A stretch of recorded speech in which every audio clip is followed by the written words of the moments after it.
बीडच्या मस्साजोगचे सरपंच संतोष देशमुखांची हत्या आणि खंडणी प्रकरणातील आरोपी वाल्मिक कराड सीआयडीला शरण येण्यापूर्वी बीडवरून पुण्याला गेला होता का, असा सवाल उपस्थित केला जात आहे।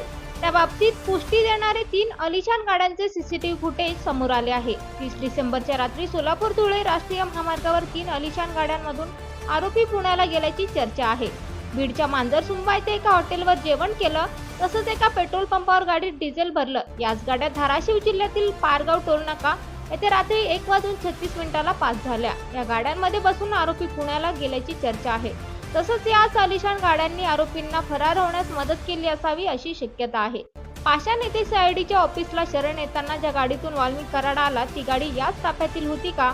पांढऱ्या रंगाची स्कॉर्पिओ MS-23 BG 2231 ही शिवलिंग मोराळे यांची मालकीची आहे। याचा तपास सुरू आहे।